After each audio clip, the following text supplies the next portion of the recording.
Hello everyone and welcome to the History and Games Lab Student Seminar Series. Today we welcome Tristan Craig and his paper titled That's Edutainment, History, Pedagogy and the Video Game Industry. Tristan is a second-year undergraduate at the University of Edinburgh studying ancient and medieval history with a focus on classical Greece and Ptolemaic Egypt. Within this, Tristan's research focuses on the visualization of underrepresented people in arts and material culture. Tristan's talk today stems from his interest in outreach and accessibility in education and the benefits of alternative forms of learning. We're very much looking forward to your talk today, Tristan. Would you like to share your screen when you're ready? Thank you very, very much for that lovely introduction, Hannah. This is going to be the most interesting part of the talk. Let me just share my screen with you all now. Yes, and technology has worked. So thank you all so much for coming along to what is not only my first seminar with the History and Games Lab, but my first seminar ever. So I am sure we're all set to learn something today.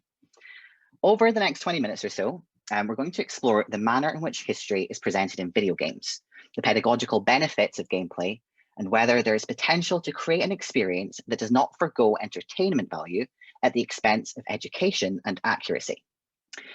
In the interest of time and providing some more nuanced analysis, I've chosen a few examples to explore, but I'm aware that I'm merely scratching the surface of this subject.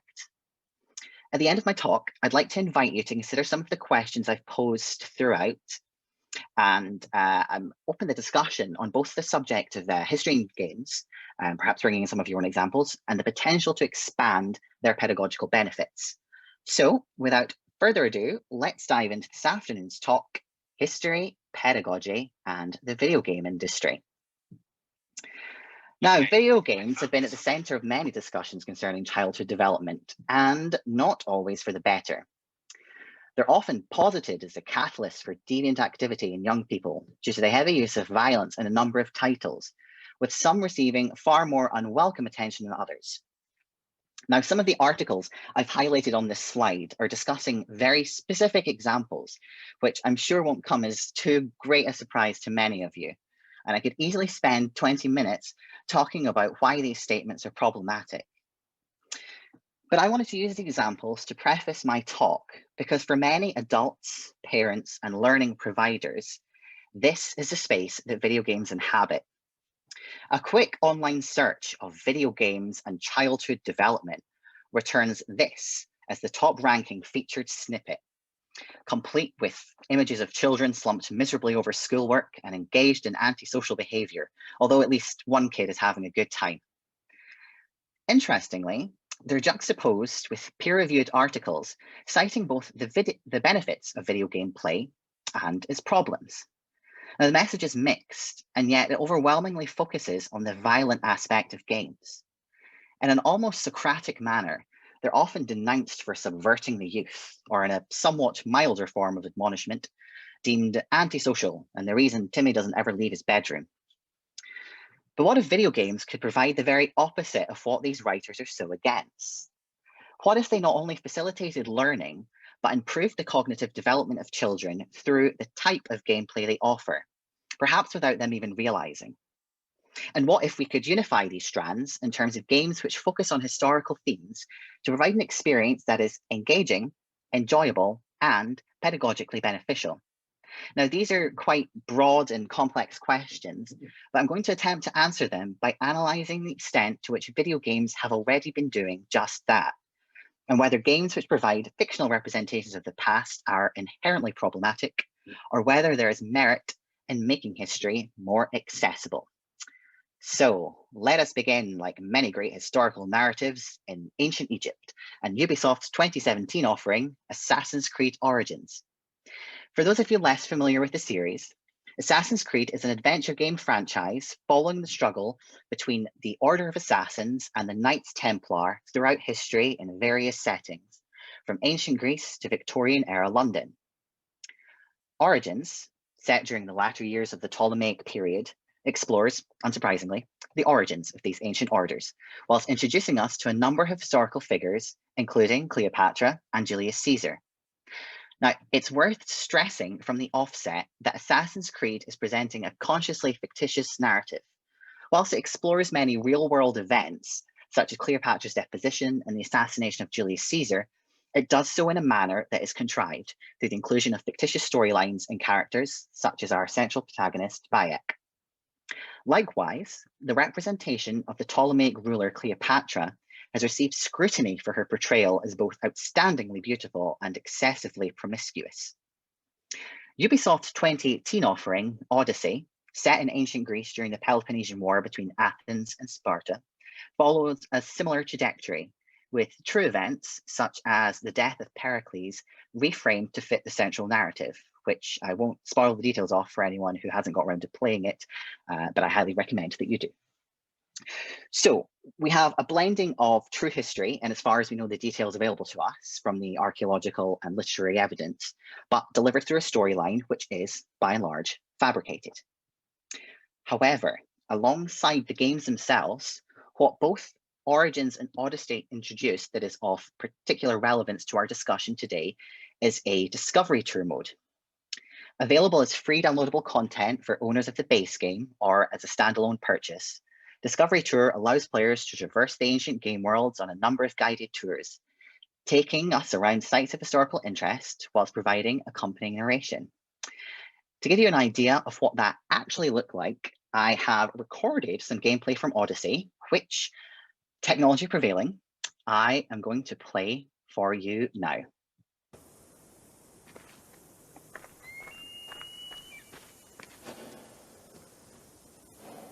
Welcome to Knossos, traveler, where the Minotaur once prowled. My name is Herodotus, and I am a traveler from Halicarnassus. I retrace the cause of various events, such as wars and great calamities.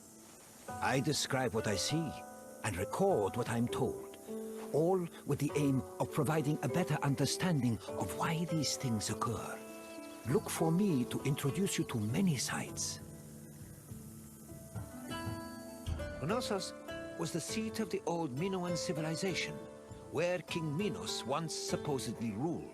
These ruins have been the backdrop for many important events in both history and mythology. Look for me when your visit is over, and we'll discuss what you've seen.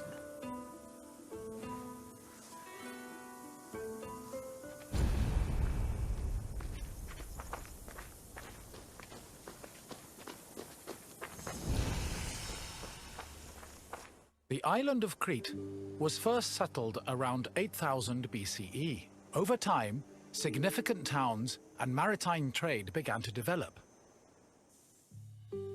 Palaces were built, destroyed, and then rebuilt, culminating in what archaeologists call the Neopalatial period, which began around 1700 BCE. This period lasted for over 300 years, and is considered the golden age of Minoan civilization. The largest palace of this period was located in Knossos and featured maze-like complexes of workshops, temples, courts, throne rooms, and living areas, as well as paved roads and advanced plumbing and draining. Trade and external relations were important to the Minoans, and their networks extended across the eastern Mediterranean. So, when you enter Assassin's Creed Odyssey from the start menu, you can select from any number of curated tours on a number of different subjects, from war to religion to music. As it's a place I've actually visited, I've taken you to Heraklion and the Knossos Palace complex, where, as you've seen, we're met with none other than Herodotus himself. You can also choose to just wander through the map if you'd like to free roam, which is a really lovely way to take in the scenery. But as you can see here, the map itself is incredibly expansive. So we are going to fast travel quickly from Crete to Attica.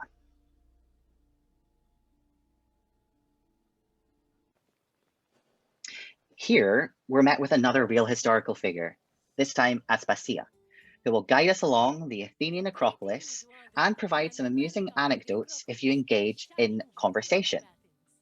Again, you can choose to follow the highlighted path to proceed on the tour, or just go at your own pace. What is particularly nice is that you're shown images relating to the era you're in. Sometimes these are artifacts such as reg figure pottery or photographs of the modern day world to contextualize your surroundings. Ultimately, you're free to roam the map as you choose and can pick up some of the nicer nuances of the game, such as the inclusion of painted statues, which really highlight the game's attention to detail and historical accuracy. Discovery Tour itself was developed with input from professional historians and classicists, and it does feel like a rounded experience in itself. That you can choose which character to roam the mode in, unlocking more historical figures as you progress, provides some customizability and engagement. Now, chronologically, it does not provide a truly accurate experience. For example, we encounter Leonidas in Laconia, who was dead roughly 10 years before Aspasia was born, but frankly, it's a small detail and it doesn't really impact on the tour itself. Ultimately, I think Ubisoft has hit on a truly winning formula, and one which should not be spurned because it relies on gameplay or because it does feature some fictitious elements. The amount of detail, both in the rendering of physical space and the quality of the tours themselves, is sublime. Of course, it's not perfect. Origins received some criticism for the decision to censure nude statues with strategically placed seashells in Discovery Tour to make the game more appropriate in school settings. However, this decision was reversed in Odyssey, and the phallus of lightning Zeus on Kefalonia is still very much visible. Instead, censorship was included depending on cultural sensitivities on a country-by-country basis. These small details aside, the game itself is a fantastic educational tool and one which has been created with the classroom in mind. Now, I've spent quite a bit of time discussing Assassin's Creed, and frankly, I think it is worthy of that. But it isn't the only title to have produced educational content to supplement its main game. The popular strategy game series, Civilization, first produced in 1991 by Sid Meier, requires players to oversee an entire civilization through millennia, subduing barbarian groups and developing new technologies to progress teleologically through the ages. So where is the educational element in this? Players are introduced to various epochs as they grow and develop their civilizations, with a heavy emphasis on technological advancements. Now, herein lies a major issue with regards to the manner in which it presents the history and culture of peoples out with the Western sphere. The emphasis on a Whiggish form of linear progress led through discovery and development, which can be tracked in the technology tree, and which often glosses over the complexities of ancient peoples. Now, you may ask yourself, does this really matter? After all, civilization games do not profess to be anything more than strategy games developed for the purposes of entertainment. And the emphasis in this instance certainly isn't on historical accuracy. However, in 2017, Take-Two Interactive, in collaboration with the now defunct non-profit educational software providers GlassLab, made plans to release a modified version of Civilization 5 entitled Civilization EDU, which was intended for use specifically in a classroom environment. Utilizing the pedagogical benefits of strategy-based games, this new version of the core game allowed students to track their progress, assess their problem-solving skills, whilst learning about historical civilizations and key moments in human history. Sadly, GlassLab suspended their online learning games portal in 2018, with no word on the release of Civilization EDU, suggesting that the project has been abandoned. The article I've quoted on this slide here fantastically articulates the problems with assigning the birth and development of broad theories and concepts to specific moments in history in a very Eurocentric manner. So I do encourage you to take a look at the article in its entirety. Now, whilst the manner in which civilization teaches history is perhaps dubious at best, what it does well is encourage critical thinking, resource management, and the socioeconomic impact of decision-making. Perhaps there is a way to unify the cognitive benefits of this type of gameplay with the attention to historiography provided by Assassin's Creed Discovery Tour to provide a more nuanced and engaging experience for learners that doesn't necessarily prioritize entertainment at the expense of historical accuracy. If a game series like Civilization is going to have a real worth as a classroom tool, it has to address these issues. That Civilization EDU was canned really highlights what a tall order that is. Now, another genre that proliferates the video game industry, and which is certainly worth discussing in the context of the presentation of history, is war-themed games. The extent to which they offer historical narratives varies widely, with many popular series, such as Call of Duty and Battlefield, offering a mixture of titles which explore both modern and historical aspects of this theme. However, the subgenre that dominates them is the first-person shooter. Battlefield 5, released in 2018, received backlash before the game was even released for the historical inaccuracy in the way it presented the Second World War, such as the inclusion of female playable characters serving on the front line. Now, herein lies another key issue which pervades the video game industry. Ought we to prioritize historical accuracy over diversity, or should the main concern be creating an experience that is enjoyable, engaging, and inclusive?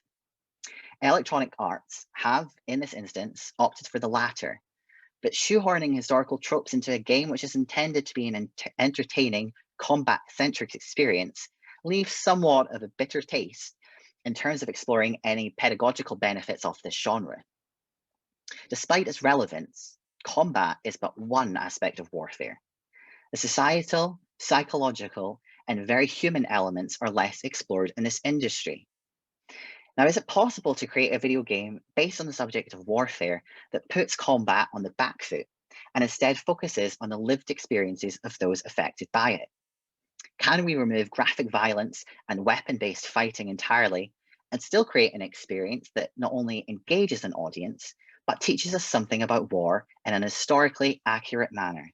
After all, war never changes. Despite this seemingly tall order, a number of titles in recent years have attempted to do just that. Attentat 1942, which describes itself as a historically accurate adventure about World War II, was developed by scholars and students at Charles University in Prague. Now, I will note that the game does deal extensively with the Holocaust, and as such, the gameplay I've recorded and will play for you now without any sound, but with subtitles, does deal with some quite distressing themes. Using a combination of monochrome comic book style digital art and video footage created using the testimonies of survivors of World War II, as well as archival material, Attentat 1942 presents the civilian side of war. It is not, Charles Games stress, a game about fighting Nazis, but one which focuses on the testimonies of survivors and the impact that war has on people. Delivered through interactive narrative and educational minigames, the upcoming 𝐂𝐨𝐧𝐭𝐚𝐜 1945 will follow a similar path, encouraging players to question how they would feel were their family's stories. Attentat 1942 received wide praise for the manner in which it presents this cataclysmic moment in human history, but where it fell short for many reviewers was the lack of gameplay. Now, it does not pertain to be anything more than an interactive story, but by positing itself as a game, players would be forgiven for expecting some level of gameplay. Now, this is where matters get exceedingly complex. How can we present something as raw and as personal as a survivor story and turn it into a game without subverting or detracting from what is the main catalyst of this interactive experience? Should we be focused on how we make it more engaging as a game, or do we accept this distinct genre, which serves as a viable classroom tool, may not appeal necessarily to gamers looking for that kind of experience? These are questions I'm going to leave fairly open because I don't think there is or necessarily needs to be a clear answer. Ultimately, I see no issue in providing games which do both, but I do think moving away from the combat-driven aspect of so many titles is incredibly refreshing. So, we have games which focus on historical accuracy, presented in a manner which is interactive but with lesser gameplay elements. And we have games which forgo historiographical rigor but provide gameplay which is engaging, both in terms of entertainment value and, to some degree, cognitive development. Can we find a balance between the two, and are video games the way forward? Can they provide more than a book or film or alternate forms of media? I would certainly argue that they provide a way of learning that can supplement traditional teaching tools, and they ought not to be disparaged for being a popular form of entertainment. Discovery Tour was the product of extensive input from professional historians, and Attentat 1942 and its successor, 𝐂𝐴𝐧𝐭𝐚𝐜 1945, were created by academics with a supplementary curriculum guide to actively support classroom learning.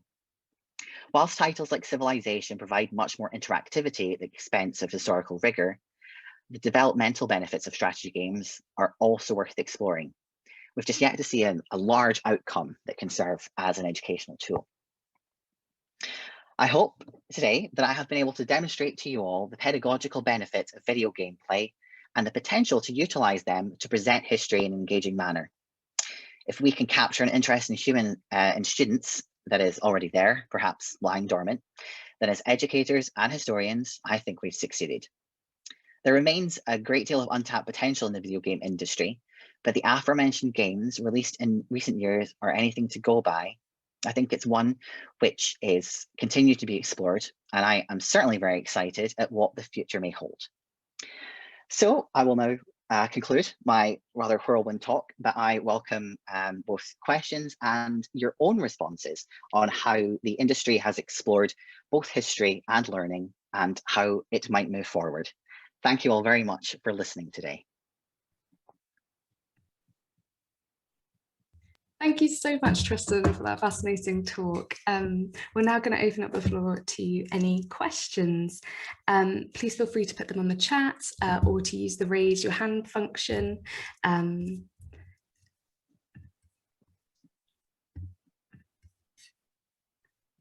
even if no one has any particular questions, please just provide your own input. If anyone has kind of any thoughts on how the audience has thus far. We have a question in the chat right now. Would you like me to read it out? Yeah, please. Sure. So all historical elements you showed are included in cinematic scene or encyclopedic texts. Where is the value of the act of play in the games? It's difficult to conclude of the pedagogical value of video games with these cases. Yeah, so that was sort of what my conclusion led me to. Now, the games that I showed you, specifically Assassin's Creed Discovery Tour, does rely on you, as much as you can kind of free roam the world, you are engaging with videos. So Discovery Tour doesn't necessarily give you gameplay in the sense of kind of challenges or activities to do. Attentat 1942 is a little bit different in that it does include some video games. I mean, the part that I recorded, there was interactivity in as much as you could choose what questions to ask the interviewer, and those questions do have some impact on the choices you make. So there is certainly more interactive elements in that, but no, I think it still remains a very open question, because although we've got some games like Civilization, for example, which are very strategy based and very interactive, the historical rigor is a lot more dubious. But I do think that Attentat 1942 is moving in a much more positive direction and getting the actual gameplay elements into that. And I'd recommend it's available on Steam if anyone does want to look at it. It's a really lovely experience. That's a very good question. I think Justin has a question if you want to unmute yourself, Justin. I actually kind of have an answer to the question Implement posed, because so one game that I think might actually sort of very successfully bridge the gap between, as you were saying, gameplay and like historical reconstruction is Red Dead Redemption and the Red Dead series. Because in a sense, so unlike in Assassin's Creed, where you kind of have the very strong sort of fantasy elements that in a way kind of suck you out of your narrative, because you know, you can say, oh, the Acropolis is so beautifully reconstructed. 2 hours ago, I was fighting the Cyclops with a giant sword. Whereas with Red Dead Redemption, what it's doing is it's kind of, I mean, and of course there's like benefits and detractions from that as well, because with Red Dead Redemption, it sort of goes into the distinct other direction of, you know, it's a story about cowboys. And what the reconstruction does, it sort of immerses you in the realism overall. And so it sort of says, well, you have to clothe and bathe and feed your protagonist. And all of the objects in the store are going to have like period accurate advertisements and so on and so forth. But then the problem is that a lot of people have said that the game in and of itself is very bloated. And it's sort of does too much. And so what makes me but the difference, I think, between that and Assassin's Creed is that it kind of says, it feels much more like you're playing, at least to me, are the plot. It very, very often just feels like you're playing through like a person's day-to-day life. And for historical, and I think that's really kind of important because we associate video games so much with immersion and with realism. Like right now, you know, there's people talk about how the next generation games will be even more photorealistic, which has its pros and cons, I think. But insofar as that immersion is concerned, Red Dead Redemption does something that I think is really good from a historical reconstructionist point of view, and even from a point of view of just like getting you immersed in the historical context, that I think has a lot of good potential as far as education is concerned. And that might be a direction that games could go in. Of course, the other thing is there is no discovery mode in Red Dead Redemption 2. You're just walking around, and if you end up in the wrong place at the wrong time, you're going to get shot at. But unlike the discovery tour modes, it still gives you that free roam option in a very sort of in-depth, historically reconstructed environment that doesn't have the sort of added layer of magic and sci-fi that Assassin's Creed does, that I found can sometimes take you out of the historical reconstruction. That was such an interesting answer. I mean, I absolutely adore the Red Dead Redemption series. I mean, I love them, absolutely love them. And I'd never even, frankly, kind of considered them in a sort of even in a fully historical environment. Like I enjoyed them because I liked the kind of the characters and the narrative and kind of finding things. But I think it would be super interesting to see how we kind of unify that even further. Because like I said, you know, the actual storyline of Assassin's Creed, yes, there's plenty of elements where you're kind of actively learning about the ancient past. But the way that the series as a whole is kind of constructed and the way that you play as a character, you know, it's very questionable in terms of the kind of the rigor. And yeah, as I showed, and like Romain pointed out, Discovery Tour, it really is a tour, so you've not got the same kind of interactivity that you could get potentially with a game like Red Dead Redemption. I think it is something that I would love to see explored more. I mean, obviously, you don't need me to say that Red Dead Redemption as it is would never make its way into a classroom. So kind of how do we, I guess, tone down the sort of the more violent aspects of games like that, remove the sort of the combat? Can we create an experience that is sort of suitable for learning? But also, I think, you know, kind of credit to games like Assassin's Creed, even playing the game itself, it's kind of one of the things that sort of pushed my interest in ancient history, generally speaking. So kind of, I think that is a positive. It's just how we take it further and kind of make it more pedagogically viable. But that was a really interesting response. We have another question in, oh, sorry, Hannah. We have another comment in the chat from Jacob. He says, would you say that games with a focus on action and less on historiographical function, like first-person shooters, still have merit as a kind of pedagogical catalyst if they then inspire an interest or passion in that particular part of history on behalf of the player? It certainly happened to me with Brothers in Arms, Road to Hill 30, which you showed on a slide back when I was about 14. Thanks, Jacob. Yeah, that was kind of what I just sort of just touched on at the end of my response to Justin there, is Assassin's Creed Odyssey was a huge, I mean, I kind of discovered that just as I was beginning my my undergraduate studies, and it really sort of pushed my interest into the ancient world and ancient Greece in particular. And I mean, I've mentioned this to lecturers with a kind of mixed response. But I think any game that sort of births that interest is a good thing. I guess the only kind of issue is, or the thing that I was sort of exploring is, you know, how can we take that into a classroom, or what elements can we pick from that to then kind of continue education? I mean, it's great when these experiences sort of happen quite naturally and you sort of find that interest. And no, I do agree that there certainly is a pedagogical benefit there when you're discovering an interest that was maybe kind of latent and you didn't know was there. But what I would be particularly interested to see is how we take something like Assassin's Creed or Assassin's Creed Discovery Tour, which is, as it stands, kind of perfectly suitable for a classroom environment, and kind of make it more interactive so it can kind of be used actively as an educational tool.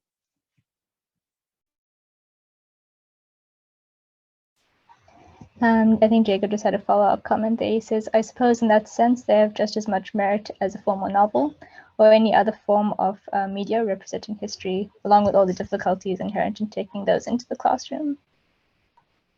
I mean, I would argue that they have even more because they're so interactive, which is what I love. I mean, like, yes, maybe Discovery Tour is very kind of cinematic and it requires you to watch things, but you're still having a bit of control over kind of where you visit and where you wander. And for someone that learns the way I do, I think it's even more engaging.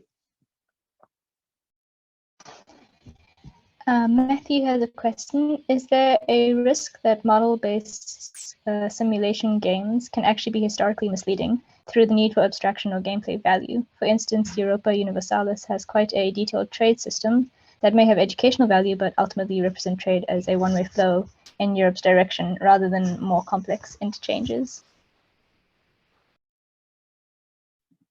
Yeah, I mean, I would answer quite simply yes, and I think it's a large part of the reason why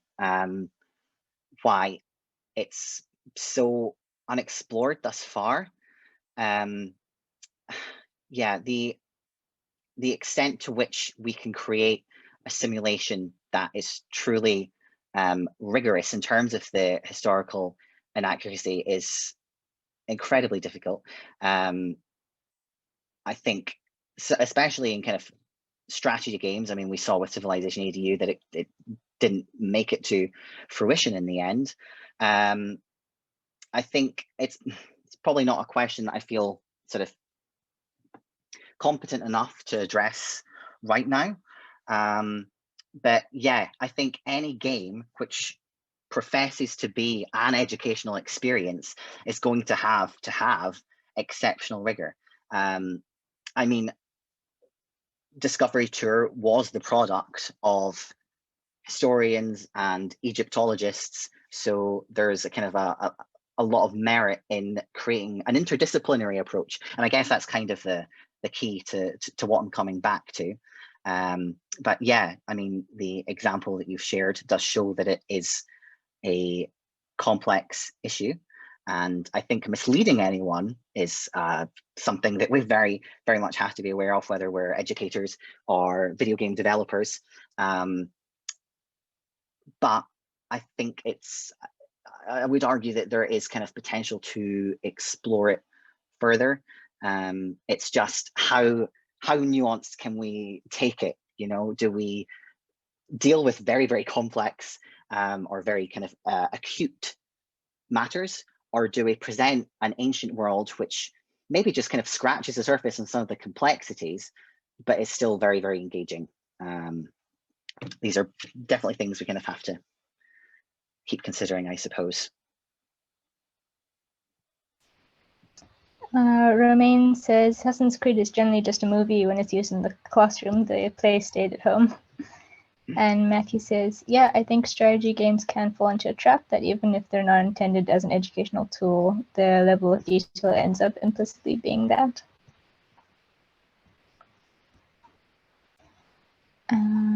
I actually had a question, kind of.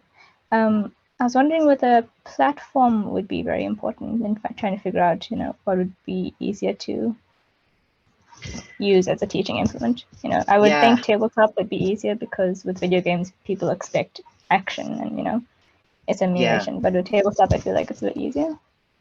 I mean, I didn't explore tabletop gaming in my presentation because it's something that I have no experience with playing. For me, video games were something I played literally since I was about 4 years old, and it's a medium that I choose for entertainment purposes. But I was aware that through playing certain games, you know, they were sort of sparking a bit of interest in other fields. I think certainly console gaming, you know, if we're going to take games into a classroom setting, then that would throw up difficulties. But there are certainly a lot of games like Attentat 1942, for example, which run very well on my terrible laptop. So I think, yeah, we have to sort of acknowledge if they're going to be used in the classroom, things like how games run and the access to these types of games, of course. But no, I just chose to focus on video games purely because it's my sort of area. I'm not going to say expertise, but certainly area of interest. Rowan has their hand raised. Rowan, do you want to unmute yourself to ask your question? Sorry, it's probably not very well worded because I've never played Assassin's Creed. So I know the tour is like age 12 rating, but I guess like the worry of a worried parent would be the rest of the Assassin's Creed games at 18 age rating, and if like using the tour in a school environment would then encourage children to go and play kind of games that weren't suitable for them. So whether it would be, you see more value in like creating something separately that could be used in a classroom, or kind of like toning down some video games so that they could be used more widely.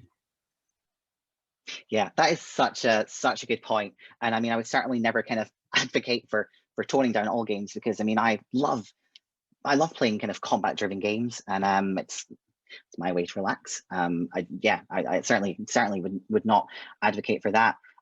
It's something that I hadn't really considered, I'll be honest, but I think it's a really good point. And I love Discovery Tour because I think what they've created is something that really could work in a classroom environment. But going forward, then yeah, I think creating things as standalone products would probably be more viable and would essentially negate that concern. And the likes of Charles Games, who are a university-based games developer, are creating products simply for that reason, to be used as classroom tools. So I think, yeah, long term, that would probably be the best way to address that issue. But it's certainly a really good one that you raised. So thank you.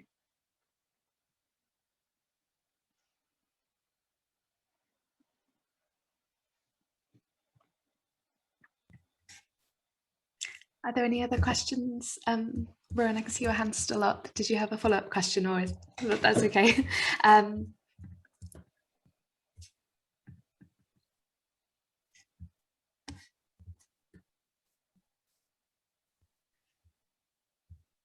One question I had was about if you could think about a few aspects that you think would really improve discovery mode in the games, or kind of how you see it going in the future. I know there was some talk about making it kind of ultra realistic, and yeah, what would you envision as these kind of where you see it going in video games? Yeah, no, that's a great question. I think the thing that I've something that I sort of thought about as I was writing my paper was that sort of kind of dichotomy that exists right now between games, which are, you know, entertainment games and educational games. And as lovely as Discovery Tour is, there isn't so much gameplay in that you don't make choices. I think if there was more interactivity, so for example, you could just engage a bit more with the people around you, and if your actions have consequences, you know, I think that lends itself more to sort of an interactive experience. Like I've said, Attentat 1942 does have a bit of that. So the way that you answer questions will change the sort of response you get, although ultimately it is quite a linear game. So I would say, generally speaking, just more player choice, because I think that is what differentiates a game from, you know, a movie or a book. If you could speak to people and have a bit more consequence, then I think that would create an experience that is perhaps ultra engaging. Thanks, Tristan. I can see Paul has their hand raised. Paul, would you like to unmute yourself to ask your question? Hi. Yes. Oh, actually, with a glaring light from the window. I'll turn the camera off. No, I was just going to say on the back of as you mentioned, the sort of consequences of player decisions in games. Perhaps, meanwhile, there was mention earlier of sort of parent or teacher risks, teachers being worried about sort of the scale of the action or violence in these games. I think for a lot of young people, the combat action violence is often a big draw, and perhaps that shouldn't be dismissed out of hand. But as long as you can justify it by putting the causes, objectives, and consequences into the gameplay, looking for a better way of saying tricking them into learning. But you can, but I think sort of the execution can sort of justify the means of it. I mean, for example, I mean, going back to the thing about the tabletop, I mean, with like Lion Rampant Crusader States, like giving each scenario has in this war game, in this what is otherwise just a simple war game, giving each scenario objectives, explaining who the leaders are, what they're trying to do, and why. That's the educational that's the educational objective, and the game is the tool. If I'm making any sense. No, I think you're making perfect sense, Paul, and I completely agree with you. I mean, all of my sort of discussion has been fairly open-ended, because I don't think there's kind of one way to make a game that's in effect ticks all of these boxes. And yeah, I think if combat can be framed in a manner that is, as you say, sort of, I guess, moralistic, or you are showing the kind of direct consequences of the actions and the choices you make, then yeah, I don't think that is necessarily a bad thing at all. It comes down to, I guess, just how we unify all of these strands. But no, I'm in complete agreement with the points that you raised. Thank you. Daniel has their hand raised if you'd like to unmute yourself and ask your question. Hi, Tristan. Thank you for that presentation. That was really, really interesting.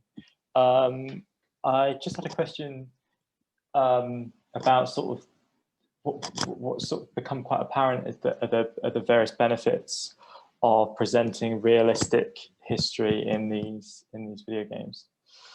However, are there particular negative repercussions for presenting kind of anachronistic history, or or things that don't quite make sense? Like, what are the sort of obligations at play amongst game developers, or are there sort of obligations? I'm just reminded of a game I used to play, which probably shows my age, but Rome Total War, where the faction of Egypt was represented as a sort of Bronze Age. It was a sort of everything, all of the sort of characters and the armies and stuff were out by about a couple of thousand years or something. But it was just purely, I guess, the game developers just in their head was like, that is what Egypt is in our collective imaginations, and that's why we want to present it that way. And I wonder if that has had affected how people have learned about Egypt, because I come from a sort of generation of nerdy boys who used to play that game. So. Yeah, I mean, I think the first video game I played was A Link to the Past on my SNES, and I do know Rome Total War. I mean, if I had 20 more minutes, it would have been a fantastic one to bring up. And I mean, I kind of briefly, I'm aware, touched on it, but yeah, there is an issue with strategy games, I've noticed, in that they are presenting history as quite not only teleological, but presenting other civilizations in a manner that just simply isn't accurate. So if a game is going to be sold or used as a primarily educational tool, as opposed to an entertainment game that may have some pedagogical benefits depending on what you as an individual take away from it, then absolutely there has to be far more rigor. And I think that's where the interdisciplinary aspect of historians and game lovers, as we're here today, is really important and something worth exploring. I think the issue I perhaps foresee is, how do you create an experience that is whole and is in depth without not giving kind of due attention to any one aspect, or kind of glosses over some aspects. For example, and actually, I hope you don't mind me saying this, but Justin, who's here today, wrote a fantastic piece on Retrospect about the about slavery in Assassin's Creed Origin, and the way that that's presented. How do we deal with these topics that still aren't fully explored in kind of any media, and put them into a game and give them the attention they need? I don't have a clear answer for that. I think it's something that could be explored. It's difficult, and another thing we have to kind of bear in mind as well is like the age range we're targeting. As Ron pointed out, Discovery Tour is not necessarily targeted to that, but certainly encouraged to be played by younger gamers, and that's fine. But how do we put enough history in without, one, kind of overwhelming people, and two, presenting a history that's not entirely accurate? I certainly don't see any reason why we can't have games that maybe focus on these more acute areas, but then it's, how do you engage enough people in that? I don't know. But no, yeah, it's a great point that you raised. And as I said in my talk, I mean, the fact that the educational addition to the Civilization games didn't happen after several years of development shows that it is very complex. And I guess we've kind of yet to see some results of that in video games.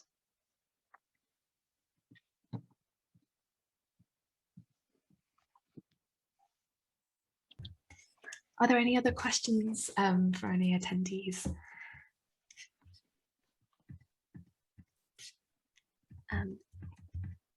If not, I'd like to say another thank you for Tristan for such a great talk, a virtual round of applause, and also thank you everyone for coming today. Yes, thank you so much. Thank you everyone, thank you.